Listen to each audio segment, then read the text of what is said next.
Good morning everyone. Welcome to PW only IAS. दोस्तों, अगर हम बात करें हमारे national security adviser Ajit Doval ji की, तो दरअसल में वो आईआईटी मद्रास में कॉन्वोकेशन अटेंड कर रहे थे। उस समय उन्होंने ये इन्फॉर्मेशन दी कि जब ऑपरेशन सिंदूर हुआ, ये लगभग 23 मिनट का पूरा पूरा ऑपरेशन था। सुबह के 1:05 के ऊपर ये ऑपरेशन स्टार्ट हुआ एंड 1:28 तक ये ऑपरेशन पूरी तरह से कंप्लीट हो चुका था। एंड भारत ने बहुत ही टारगेटेड तरीके से ऑपरेशन को कंडक्ट किया, क्योंकि वही साइट्स यहाँ पे हमने हिट करी जहाँ पर हमें पता था कि कुछ ना कुछ टेररिस्ट हमें देखने को मिल रहे हैं। सिर्फ टेररिस्ट बेसिस को ही हमने यहाँ पे टारगेट किया था। प्लस साथ ही साथ उन्होंने ये भी बताया कि किस तरह से इंडिजीनियस सिस्टम्स का इंपॉर्टेंट रोल रहा, जैसे हमारे रेडार्स, जैसे हमारा ब्रह्मोस। ठीक है, तो जो हमारा इंडिजीनियस हम डिफेंस सिस्टम्स आजकल डेवलप कर रहे हैं, वो भारत के लिए बहुत ही फायदेमंद हमें देखने को मिल रहे हैं। प्लस क्योंकि वो आईआईटी मद्रास के बच्चों को एड्रेस कर रहे थे, तो इस एड्रेस के अंदर उन्होंने ये भी बोला कि आजकल के जो स्टूडेंट्स हैं उनको चाहिए कि आने वाली जो इमर्जिंग फील्ड्स हैं, जैसे आर्टिफिशियल इंटेलिजेंस, जैसे आपका क्वांटम कंप्यूटिंग, इन सब चीज़ों के अंदर उनको डेफिनेटली आगे फोकस करना चाहिए अपने करियर्स के ऊपर।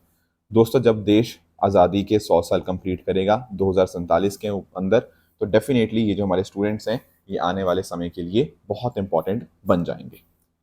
दोस्तों, डेट है आज की 12 जुलाई 2025 एंड आप सभी का स्वागत है आज के प्रीलिम बूस्टर न्यूज़ डिस्कशन में। स्टार्ट करने से पहले मैं आपको बता दूं कि हमारी पीडब्ल्यू ओनली आईएएस की टीम सेलिब्रेट कर रही है गुरु पूर्णिमा का त्यौहार। उसकी आपको ढेर सारी शुभकामनाएं। एंड उसी बेसिस के ऊपर हमारी टीम सभी यूपीएससी कोर्सेज के ऊपर आपको अप टू 67% ऑफ आपको देखने को मिल जाएगा। तो डेफिनेटली जो बच्चे हमारे डिफरेंट डिफरेंट कोर्सेज के अंदर एनरोल करना चाहते हैं, उनके लिए बहुत अच्छी अपॉर्चुनिटी है कि वो इस ऑफर का अवेल कर सकते हैं। दोस्तों, जो कोर्सेज के लिंक्स हैं नीचे डिस्क्रिप्शन के अंदर दिए हुए हैं, तो आप डिस्क्रिप्शन में जाकर उन कोर्सेज के लिंक के ऊपर क्लिक कर कर उनमें एनरोल कर सकते हैं। चलिए स्टार्ट करते हैं। पहला जो टॉपिक हमें डिस्कस करना है वो है aspirational district mineral foundation programme के कॉन्टेक्स्ट के अंदर। सबसे पहले तो हम डीएमएफ समझते हैं कि आखिर डीएमएफ होता क्या है। देखो, सबसे इंपॉर्टेंट बात, ये स्टैट्यूटरी बॉडी होती हैं क्योंकि उनको बनाया गया है under the MMDR act, mines and mineral development amendment act. अब इसका पर्पस समझना। देखो, होता पता क्या है कि जैसे कोई एरिया है, ठीक है, यहाँ माइनिंग हो रही है। अब माइनिंग होने से जो कंपनी है उसको बहुत ज़्यादा बेनिफिट होगा, राइट। पर कहीं ना कहीं वहाँ पर जो लोकल कम्युनिटी रह रही है, उसको काफ़ी ज़्यादा दिक्कतें फेस करने को मिल सकती हैं। प्लस उनका डेवलपमेंट के ऊपर तो किसी ने ध्यान ही नहीं दिया। तो एक्चुअल में ना, डिस्ट्रिक्ट मिनरल फाउंडेशन का पर्पस यही है कि जो फंड्स वगैरह कलेक्ट हुए, उनका इस्तेमाल यहाँ के लोकल लोगों की ज़रूरतें पूरी होने के लिए भी होना चाहिए। ठीक है ना। तो हमारे पास यहाँ पर एक योजना भी है, प्रधानमंत्री खनिज क्षेत्र कल्याण योजना। ये जो आपके डिस्ट्रिक्ट मिनरल फाउंडेशन के माध्यम से जो फंड्स वगैरह आए, उसी के इम्प्लीमेंट यहाँ पे ये योजना करती है। अब पैसा कहाँ इस्तेमाल होगा? देखो, कम से कम 70% जो पैसा होगा ना, वो इन हाई प्रायोरिटी एरियाज़ के ऊपर इस्तेमाल होगा, जैसे पानी की सप्लाई के लिए, housing, sanitation, environment preservation, health care, education, महिलाओं और बच्चों का वेलफेयर हो गया, एज एंड डिसेबल्ड पीपल का वेलफेयर हो गया, उसके अलावा skill development, agriculture and animal husbandry. बाकी का जो 30% है, मतलब मैक्सिमम 30% जो होगा, वो यूटिलाइज किया जाएगा फिजिकल इंफ्रास्ट्रक्चर के लिए, इरिगेशन, एनर्जी, वाटरशेड डेवलपमेंट या एनवायरमेंट क्वालिटी को इम्प्रूव करने के लिए। तो इस तरह से ये डिवाइडेड है। अब जो फंड्स होता है उनको डिसाइड कौन करता है? देखो, कंट्रीब्यूशन रेट या तो सेंट्रल गवर्नमेंट डिसाइड करेगा, या फिर जो रिस्पेक्टिव स्टेट गवर्नमेंट्स होती हैं वो बताएंगी कि हाँ, आपके पास वहाँ पर माइनिंग का आपके पास पावर है। ठीक है, तो जो भी होल्डर होंगे उन लाइसेंसेस के, राइट, वो कंट्रीब्यूट करेंगे इस फंड के अंदर, डीएमएफ के अंदर, एंड अकॉर्डिंगली उस पैसे को फिर यूटिलाइज कर लिया जाएगा। अब वैसे अगर हम बात करें ना, तो ये पूरा का पूरा डीएमएफ ये स्टेट गवर्नमेंट की जुरिसडिक्शन के अधीन आता है, एंड वही यहाँ पे इसके कॉन्टेक्स्ट में यहाँ पे रूल्स बनाते हैं। जो फंड्स कलेक्ट होते हैं डिस्ट्रिक्ट मिनरल फाउंडेशन में, उनको डिस्ट्रिक्ट लेवल पे मेजर किया जाता है। आप नोटिस करना, इसीलिए इसका नाम है डिस्ट्रिक्ट, ताकि ऐसा ना हो कि पूरी स्टेट में कहीं भी आपने पैसा खर्च कर दिया। नो, उस डिस्ट्रिक्ट की बात थी ना, तो जो डिस्ट्रिक्ट, उस डिस्ट्रिक्ट में माइनिंग के थ्रू पैसा इकट्ठा हुआ, वो पैसा उसी डिस्ट्रिक्ट में लगे। ठीक है, ताकि लोकल डेवलपमेंट यहाँ पे हो पाए। तो प्रधानमंत्री जी का जो विजन है विकसित भारत का, आत्मनिर्भर भारत का, उसको यहाँ पे ये सपोर्ट करता है, एंड कहीं ना कहीं ग्रास रूट डेवलपमेंट में ये मदद करता है। बाकी कुछ चैलेंजेस हैं आज के समय के ऊपर भी कि पैसों का सही ढंग से इस्तेमाल ना हो पाना। कई बार ऐसा देखा गया है कि पैसा तो है पर इम्प्लीमेंटेशन ढंग से नहीं हो रहा, पैसों का सही ढंग से इस्तेमाल नहीं हो रहा, तो ऑडिट को हमें और बेहतर करना होगा और लोगों को भी यहाँ पे इस प्रोसेस के अंदर इन्वॉल्व करवाना होगा। अभी हम इसको डिस्कस इसलिए कर रहे हैं क्योंकि आप यहाँ पे नोटिस करिएगा कि हमारे जो union minister of coals and mines है ना, उन्होंने दरअसल में इसके रिगार्डिंग कुछ गाइडलाइंस दी एंड साथ ही साथ इन्होंने यहाँ पे जिन स्टेट्स ने अच्छा काम किया है उनके बारे में भी बताया। इनफैक्ट यहाँ पे ना एक बुक, कॉफी टेबल बुक 2.0 यहाँ पे रिलीज हुई जिसने यहाँ पे इन सब डीएमएफ प्रोजेक्ट्स को यहाँ पे हाईलाइट किया।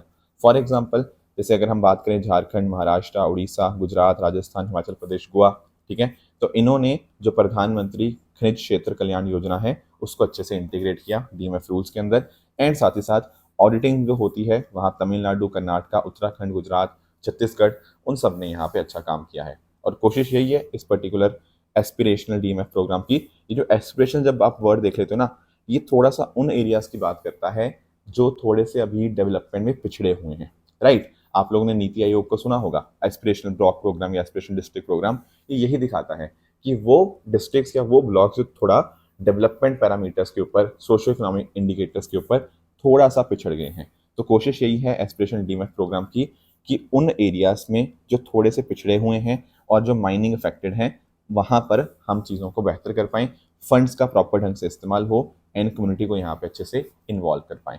तो ये है आपका aspirational district mineral foundation programme.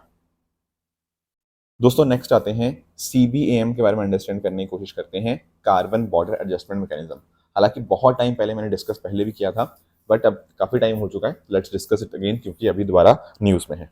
समझना इस बात को। देखो आप लोग ना जानते होंगे यूरोपियन यूनियन के बारे में। यूरोपियन यूनियन का ना एक प्रोग्राम है दैट इज फिट फॉर 55। अब यूरोपियन यूनियन क्या चाहता है कि 2030 तक जो उसके ग्रीन हाउस गैस एमिशन है ना, वो कम से कम उसमें 55% की कटौती ले। It wants to reduce its green house gas emission by at least 55% by 2030। और किसके कंपैरिजन में? 1990 लेवल के मुकाबले में ग्रीन हाउस गैस एमिशन को कम से कम 55% यहाँ पे कम करना है। प्लस वो क्लाइमेट न्यूट्रलिटी की तरफ भी जाना चाहता है, राइट। अब इस चीज़ के लिए यूरोपियन यूनियन किस चीज़ पे फोकस कर रहा है कि वहाँ के जो मैन्युफैक्चरर होंगे ना ईयू के अंदर, जो भी कोई चीज़ प्रोड्यूस कर रहे होंगे, वो इन्वायरमेंट का वहाँ पे ध्यान रखें। चलो ठीक है।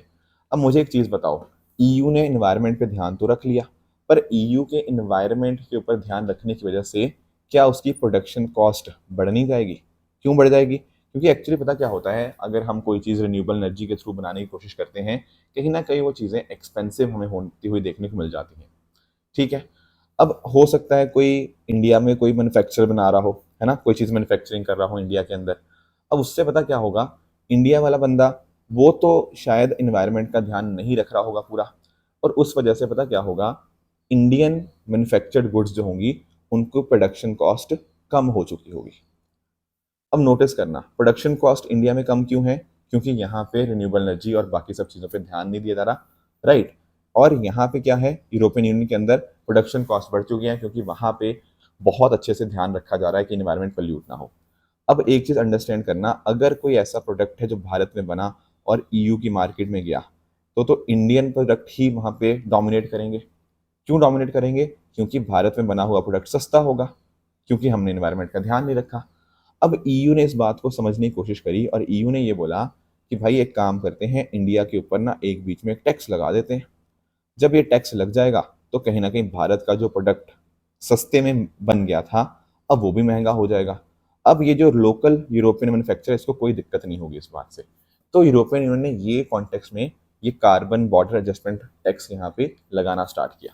एक्चुअली ये 2023 से लेकर 2025 अभी ट्रांजिशन स्टेज में चल रहा है, 2026 से पूरी तरह से ये चीज़ इंप्लीमेंट में आ जाएगी। अब इससे दिक्कत पता क्या है, यूरोपियन यूनियन तो इससे खुश है पर इंडिया इससे थोड़ा सा चिंतित है। क्योंकि आप इस बात को अंडरस्टैंड करो, भारत ना iron, steel, aluminium, cement, fertilisers, ये बहुत सारे बड़ी मात्रा के अंदर एक्सपोर्ट करता है ईयू को।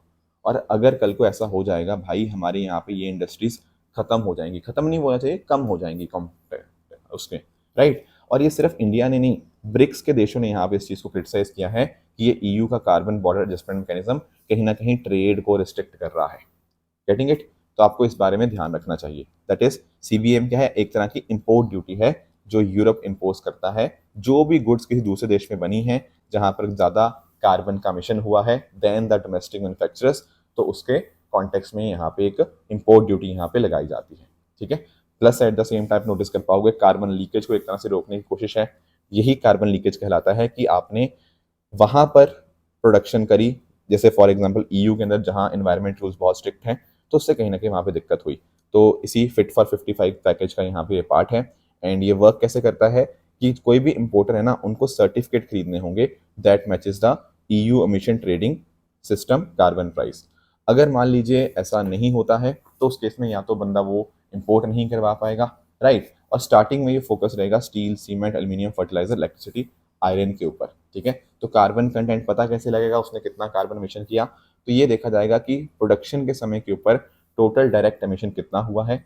अगर एक्सपोर्टिंग कंट्री जैसे मान लीजिए भारत, अगर भारत ऑलरेडी एक कार्बन प्राइस लगाती है ना, फिर वहां पे जो भी कार्बन बॉर्डर एडजस्टमेंट मैकेनिज्म या टैक्स की कॉस्ट होगी उसमें से वो जो कार्बन प्राइस है वो माइनस कर दिया जाएगा ताकि 2 बार टैक्स ना लगे। तो इस तरह से ये मैकेनिज्म यहाँ पे वर्क करेगा। इंडिया को दिक्कत क्या आएगी, ट्रेड डिस्टर्ब हो सकता है, एक्सपोर्ट कॉस्ट हमारी बढ़ सकती है, कहीं ना कहीं भारतीय इंडस्ट्रीज के द्वारा जो प्रोडक्ट बनाए गए हैं उनकी डिमांड हो सकता है कम हो जाए। एंड खासकर अगर हम बात करें ना, आयरन एंड स्टील सेक्टर हमारा मेजर इम्पैक्ट यहाँ पे हो सकता है, क्योंकि आप नोटिस कर पाओगे कि जो कार्बन बॉर्डर एडजस्टमेंट मैकेनिज्म से एक्सपोर्ट इफेक्ट होंगे उसमें मेजरली आपको आयरन एंड स्टील ही यहाँ पे देखने को मिल जाएगा। और सिर्फ इंडिया ने नहीं, ये ब्रिक्स ने भी यहाँ पे कंडेम किया है। ऐसा क्यों? क्योंकि आप नोटिस कर पाओगे कि जैसे हमारे सामने पेरिस एग्रीमेंट है, तो पेरिस एग्रीमेंट खुद बोलता है CBDR प्रिंसिपल के बारे में, कॉमन बट डिफरेंशिएटेड रिस्पॉन्सिबिलिटी। ये बात करता है कि जिम्मेदारी सबकी है एनवायरनमेंट को प्रोटेक्ट करने की, पर ज़्यादा जिम्मेदारी आपकी यूरोपियन यूनियन और जो डेवलप्ड कंट्रीज हैं उनकी है, जो रिच कंट्रीज हैं, है ना, क्योंकि उन्होंने पास्ट में इतना बड़ा मिशन किया हुआ है। तो कहीं ना कहीं हमारा ध्यान कहाँ रखा गया, जो डेवलपिंग कंट्रीज है उनका तो किसी ने ध्यान ही नहीं रखा। तो ये तो पेरिस एग्रीमेंट के अगेंस्ट हुआ, इंटरनेशनल ट्रेड लॉ के भी अगेंस्ट हुआ, क्योंकि कहीं ना कहीं यहाँ पे डेवलपिंग कंट्रीज के ऊपर ज़्यादा फोकस होना चाहिए, ये उल्टा हमारे ऊपर ही एक तरह से लगाए जा रहे हैं, राइट। एंड लास्ट अगर हम बात करें तो मल्टीलैटरल क्लाइमेट कॉपरेशन के भी ये अगेंस्ट है, क्योंकि कार्बन बॉर्डर एडजस्टमेंट मैकेनिज्म किसी के साथ डिस्कस थोड़ी हुआ है, यूरोपियन यूनियन ने अपनी मर्जी से लगा दिया। ठीक है ना। तो हमारी जो Brazil, South Africa, India, China, इन देशों ने कहा है कि इससे कहीं ना कहीं आपस में जो डिस्कशंस होती हैं ग्लोबल क्लाइमेट नेगोशिएशंस, उसमें ट्रस्ट खत्म होता है, क्योंकि आप लोग अपनी ही मर्जी से बिना किसी से बातचीत किए इस तरह की चीज़ें आप यहाँ पे लगा रहे हैं। क्लियर। नेक्स्ट आते हैं अगले टॉपिक पे, दैट इज पंच संकल्प ऑफ NEP 2020।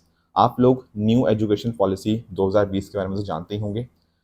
पहले हमारी पॉलिसी थी 1986 की, 1986 की नेशनल एजुकेशन पॉलिसी, उसको रिप्लेस किया NEP 2020 के द्वारा। एंड इसको इम्प्लीमेंट करना स्टार्ट किया हमने 2023-24 एकेडमिक ईयर से। अब अपने आप में बहुत ही अच्छी पॉलिसी है। क्यों? क्योंकि एक्चुअल में ना हमारा जो पहले फोकस था कि बच्चों को रटवा दो, बच्चों की ऑलराउंड डेवलपमेंट ना करवाओ, उसके बियॉन्ड जाके हमने यहाँ पर बच्चों के अंदर स्किल्स इनकॉर्पोरेट करने की यहाँ पे कोशिश करी है। जैसे for example critical thinking, problem solving, ठीक है ना, सोशल कैपेसिटी, एक एथिकल कैपेसिटी, इमोशनल कैपेसिटी, कहीं ना कहीं बच्चों को अंडरस्टैंडिंग पे ज़्यादा फोकस किया गया। और पहले जो हमारा एक रिजिड सेपरेशन होता था कि ये रहा भाई इंजीनियरिंग, ये रहा आपका साइंस, ये रहा आर्ट्स, उनको कहीं ना कहीं हमने इंटीग्रेट करने की कोशिश करी है। अब एक बच्चा चाहे तो डिफरेंट डिफरेंट स्ट्रीम्स के सब्जेक्ट्स भी यहाँ पे ले सकता है, दैट इज पॉसिबल। तो उसकी वहाँ पे ऑल राउंड डेवलपमेंट यहाँ पे हो सकती है।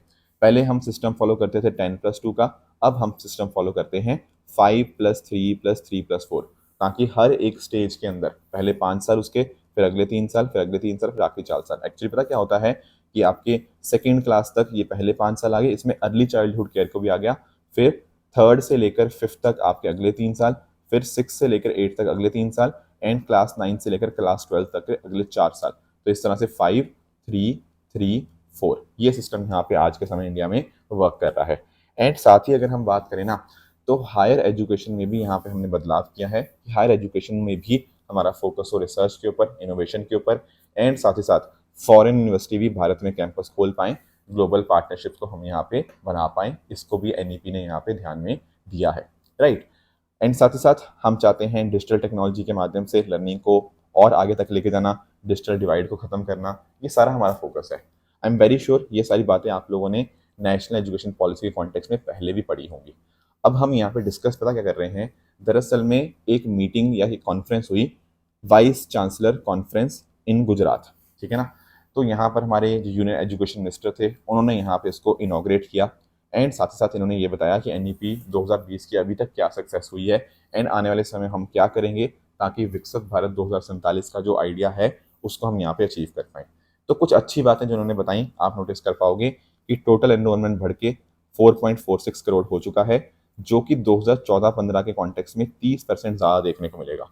एक अच्छी बात पता क्या है कि महिलाओं का एनरोलमेंट 38% बढ़ा है हायर एजुकेशन के अंदर एंड अगर आप नोटिस करोगे तो फीमेल ग्रॉस एनरोलमेंट रेशियो पहली बार फीमेल्स के कॉन्टेक्स्ट में ज़्यादा है एज कम्पेयर टू मेल्स। तो हायर एजुकेशन में अब महिलाएं भी उसी नंबर्स या उनसे ज़्यादा नंबर्स में भी इनफैक्ट देखने को मिल रही हैं।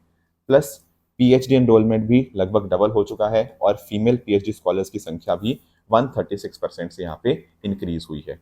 उसके अलावा शेड्यूल्ड कास्ट शेड्यूल्ड ट्राइब्स में भी हमें 8 और 10% का यहाँ पे 10 परसेंटेज पॉइंट्स का हमें बढ़ोतरी देखने को मिली है, तो that is a good thing, right. बाकी यहाँ पे हमारे एजुकेशन मिनिस्टर ने पंच संकल्प की भी बात करी। पंच संकल्प ये थे, नेक्स्ट जनरेशन इमर्जिंग एजुकेशन की आने वाले टाइम्स में जो इंपॉर्टेंट एजुकेशन हो उसके ऊपर फोकस करें, multi disciplinary education, innovative education, holistic education and local languages और भारतीय एजुकेशन के ऊपर फोकस करा जाए। भारतीय का मतलब सिर्फ लोकल लैंग्वेजेस ही नहीं, पर आप नोटिस कर पाओगे भारत का जो कल्चरल जो नॉलेज हेरिटेज था उसको भी हम यहाँ पे स्टडी करें। इंडिया के अंदर अभी क्या चल रहा है, आगे हम कैसे ग्लोबल एजुकेशन लीडर बन सकते हैं, वो सारा का सारा आपका भारतीय एजुकेशन के अंदर देखने को मिल जाएगा। तो कुछ एक्शन पॉइंट्स भी उन्होंने बताए, जैसे फॉर एग्जांपल हम चाहते ये हैं कि ग्रॉस एनरोलमेंट रेशो 50% तक हो जाए बाय 2035 एंड इसके लिए इंस्टीट्यूशन को फोकस करना पड़ेगा। उसके अलावा यूनिवर्सिटी लेवल के ऊपर एनईपी स्ट्रेटजी पेपर्स यहाँ पे प्रिपेयर करने होंगे, जिसमें technology integration, skilling, Indian knowledge system, ये सारी चीज़ें देखने को मिलेंगी। एंड साथ साथ उन्होंने 3 चीज़ें और बोली कि एक तो हमें अपने पास्ट को सेलिब्रेट करना है, भारत का जो स्वर्णिम इतिहास रहा है उसको हम सेलिब्रेट करेंगे, प्रेजेंट टाइम को हम कैलिब्रेट करेंगे कि आज के समय जो जो चीज़ें हैं अगर कुछ इश्यूज हैं तो उनको ठीक करें एंड उसके बेसिस के ऊपर अपने फ्यूचर को क्रिएट करें जहां पर भारत दुनिया का एक एजुकेशन लीडर बन के सामने आए, राइट। तो ये स्ट्रेटेजिक एक्शन पॉइंट्स भी इनके द्वारा यहाँ पे बताए गए। दोस्तों नेक्स्ट आते हैं अगले टॉपिक पे, दैट इज योर तलाश इनिशिएटिव। तलाश की फुल फॉर्म आप अंडरस्टैंड करिएगा, that is tribal aptitude life skills and self esteem hub. अब मैं आपको इसको कॉन्टेक्स्ट समझाता हूँ। आप लोगों ने ना पक्का ही सुना होगा एकलव्य मॉडल रेजिडेंशियल स्कूल्स के बारे में। अगर नहीं सुना तो आई एम श्योर आप लोगों ने केंद्रीय विद्यालय के बारे में तो सुना ही होगा। अब एक्चुअली ना केंद्रीय विद्यालय की तर्ज के ऊपर ही एकलव्य मॉडल रेजिडेंशियल स्कूल्स को बनाया गया। ये मेजर फोकस करता है आपके शेड्यूल्ड ट्राइब बच्चों के ऊपर। देखो वैसे इसमें नॉन शेड्यूल्ड ट्राइब बच्चे भी हो सकते हैं, बट मेजर जो फोकस रहता है वो शेड्यूल्ड टाइप स्टूडेंट्स के ऊपर रहता है ताकि उनका विकास हो पाए, वो वहाँ पे रह पाएँ and at the same time अपने चीज़ें सीख पाएँ एंड आगे अपने करियर में अच्छा कर पाएँ। उस कॉन्टेक्स्ट में हमें एकलव्य मॉडल रेजिडेंशियल स्कूल्स आपको देखने को मिल जाएंगे। अब ये जो तलाश इनिशिएटिव है जो बात करता है tribal aptitude life skill and self esteem hub की, इसका पर्पस यही है कि जो ट्राइबल बच्चे होंगे उनके अंदर हम करियर प्लानिंग करें, उनके अंदर हम पर्सनल ग्रोथ के ऊपर फोकस करें, उनका एप्टीट्यूड डेवलप हो, लाइफ स्किल्स डेवलप हो ताकि आगे ज़िंदगी में बहुत शानदार वो कर पाएँ। तो फोकस रहेगा सेल्फ अवेयरनेस के ऊपर, उनके लाइफ स्किल के ऊपर और उनकी करियर पाथ उनका क्या हो सकता है, उसके लिए तलाश इनिशिएटिव यहाँ पे स्टार्ट किया गया है। तो आप नोटिस कर पाओगे कि लगभग 1,38,000 से ज़्यादा जो ट्राइबल स्टूडेंट्स हैं वो यहाँ पे इसके टारगेट रहेंगे एंड साथ ही साथ इसका पूरा इम्प्लीमेंटेशन हमें देखने को मिल जाएगा in all Eklavya model residential school by the end of 2025। इसीलिए टीचर्स की यहाँ पे ट्रेनिंग कराई जा रही है ताकि चीज़ों का स्मूथ इम्प्लीमेंटेशन हो पाए। अब आप लोग ना जानते होंगे एनसीईआरटी का ना एक तमन्ना इनिशिएटिव भी है। तमन्ना इनिशिएटिव का मतलब यही है दरअसल में जब हम बात करते हैं कि एनसीईआरटी भी आपका एक टेस्ट लेता है, आप इसको नोटिस कर पाओगे तमन्ना को, an aptitude test for senior school students, class 9th और क्लास 10th स्टूडेंट्स का एक तमन्ना इनिशिएटिव टेस्ट होता है। अब उस टेस्ट को जब आप देते हो उसमें बहुत सारी चीज़ें चेक होंगी, आपका लैंग्वेज एप्टीट्यूड चेक होगा, abstract reasoning, verbal reasoning, numerical aptitude, बहुत सारी इस तरह की चीज़ें चेक होंगी। अब जितना आपका स्कोर आएगा ना उस पर्टिकुलर टेस्ट के अंदर, उसके माध्यम से हमें पता लग पाएगा कि मेरा इंटरेस्ट किस चीज़ के अंदर है, मैं किस चीज़ के अंदर अच्छा हूँ, कौन सा करियर लेना मेरे लिए ज़्यादा सूटेबल रहेगा। ये सारा रिजल्ट इस टेस्ट के माध्यम से हमारे सामने आ जाता है। तो कहीं ना कहीं वही सेम चीज़ हम यहाँ पे ट्राइबल बच्चों के लिए यहाँ पे करना चाह रहे हैं। तो इससे स्टूडेंट की स्ट्रेंथ, इंटरेस्ट, एप्टीट्यूड ये सब बढ़ेगा। तो तलाश इनिशिएटिव उस तरह से यहाँ पे फोकस कर रहा है। उसी बेसिस के ऊपर करियर काउंसलिंग बच्चों की हो पाएगी, बच्चों के अंदर प्रॉब्लम सॉल्विंग, इमोशनल रेगुलेशन, ये सब चीज़ें बेहतर ढंग से हो पाएंगी। एंड साथ साथ यहाँ पे टीचर्स को भी यहाँ पे प्रॉपर यहाँ पे ट्रेनिंग वगैरह दी जाएगी ताकि वो भी इन सभी बातों को यहाँ पे अंडरस्टैंड कर पाए। तो इसका सिग्निफिकेंस यही है कि पहला ऐसा इनिशिएटिव है जो केवल आपका ट्राइबल स्टूडेंट्स के ऊपर फोकस कर रहा है। It is focused exclusively on them. ठीक है, बाकी इन जनरल तो है ये हमारे पास तमन्ना इनिशिएटिव, बट ये वाला जो तलाश इनिशिएटिव है ये फोकस प्योरली ट्राइबल स्टूडेंट्स के ऊपर करेगा। उसके अलावा ऐसे रिमोट एरियाज जहाँ पर देखो कुछ भी नहीं पहुँच पा रहा है, वहाँ पे टेक्नोलॉजी और एविडेंस बेस्ड टूल्स का इस्तेमाल किया जाएगा ताकि बच्चों को करियर में आगे बढ़ने के अंदर कोई दिक्कत ना हो। हमारे एजुकेशन सिस्टम में कुछ गैप्स हैं, उसको यहाँ पे फिल करने के अंदर हमारी मदद करेगा। दिस इज योर तलाश इनिशिएटिव। अब क्वेश्चन ये आता है कि तलाश इनिशिएटिव किसने स्टार्ट किया है। देखो, एक तो हमारी मिनिस्ट्री ऑफ ट्राइबल अफेयर्स के अंदर ऑर्गेनाइजेशन है नेस्ट के नाम से। It is an autonomous organisation under the ministry of tribal affairs. What do mean by NEST? NEST का मतलब है national education society for tribal students. ये 2019 में स्टैब्लिश हुई थी ताकि ईएमआरएस को मैनेज किया जा पाए। उसी के साथ ही साथ जो यूनिसेफ इंडिया है ना, वो भी यहाँ पे रोल प्ले कर रहा है इसको तलाश इनिशिएटिव को रन करने के अंदर। अब यूनिसेफ तो आप जानते ही होंगे, ठीक है ना, तो बच्चों के ऊपर यहाँ पे फोकस करता है, उनकी एजुकेशन, उनकी हेल्थ, चाइल्ड प्रोटेक्शन के ऊपर फोकस करता है। एंड इसको 1946 में बनाया गया था after the second world war. इसको 1965 में नोबेल पीस प्राइज मिला हुआ है इस ऑर्गेनाइजेशन को, और साथ ही साथ 1989 के अंदर इंदिरा गांधी प्राइज भी इसको यहाँ पे मिला था। कुछ इंपॉर्टेंट रिपोर्ट्स की अगर हम बात करें तो जैसे state of world children report, state of, ठीक है ना, ये आपको देखने को मिल जाएगी।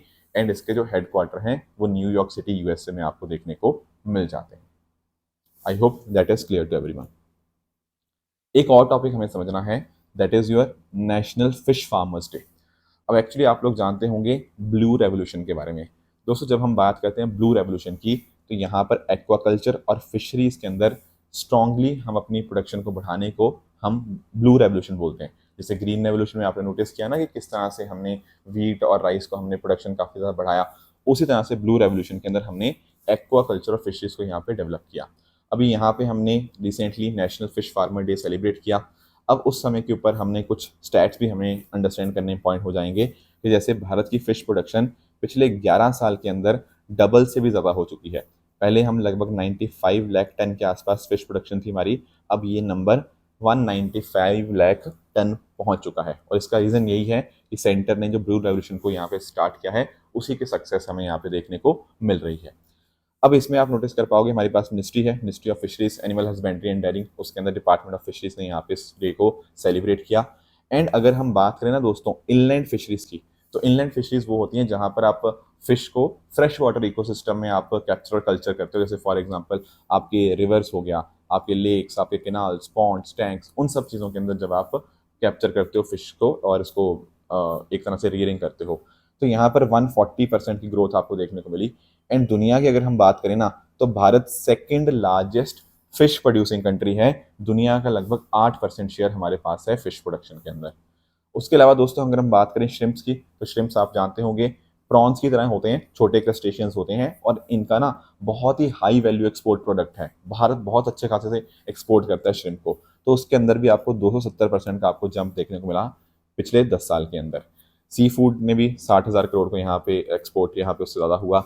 उसके अलावा हमने ना यहाँ पे फिशरीज क्लस्टर बनाए हैं। फिशरी क्लस्टर का मतलब ये होता है एक ऐसा जोन जहाँ पर फिशेस के रिगार्डिंग बहुत सारी अलग अलग एक्टिविटीज़ होंगी, मतलब उनका कोल्ड स्टोरेज भी होगा, plus at the same time processing unit भी होगा, फिश फार्मिंग भी होगी, अलग अलग काम यहाँ पे होंगे। तो इस तरह के टोटल क्लस्टर्स आपको 34 देखने को मिल जाएंगे, ठीक है ना। तो टोटल मतलब आप जिसमें आप पर्ल हो गया, पर्ल हजारीबाग, ठीक है, ये तो अभी रिसेंटली लॉन्च किया, पर टोटल 34 है। इसके अलावा सीवीड लक्षद्वीप में, तिलापिया छत्तीसगढ़ में, ब्रैकिश वाटर आंध्र प्रदेश में, तो ये अलग अलग चीज़ें हैं। बाकी Indian council of agriculture research की ट्रेनिंग कैलेंडर हो गया। फिर अगर हम बात करें सीड्स प्रॉपर है या नहीं है, सर्टिफिकेशन उसका देना। उसके अलावा हैचरी, हैचरी का होता है एक ऐसी फैसिलिटी जहाँ पर एग्स को हैच किया जाता है, उनको रियर किया जाता है आगे जाके। वो सारी गाइडलाइंस हमने यहाँ पे इंश्योर करी हैं ताकि क्वालिटी मेंटेन रहें एंड चीज़ें स्टैंडर्डाइज रहें। तो इसी वजह से इंडिया आज के समय second largest producer of fishes आपको यहाँ पे देखने को मिल जाएगा, ठीक है, तो ये कुछ बातें थी जो हमें आज डिस्कस करनी थी। अब दोस्तों बात करें ट्रू एंड फॉल्स स्टेटमेंट्स की। यहाँ पर आपके सामने कुछ स्टेटमेंट्स हैं, इनको आप पढ़िएगा, बताइएगा इनमें से कौन सा सही है एंड कौन सा गलत है, राइट। एंड कल जो मैंने आपको होमवर्क दिया था, एक था जोनल काउंसिल के कॉन्टेक्स्ट में।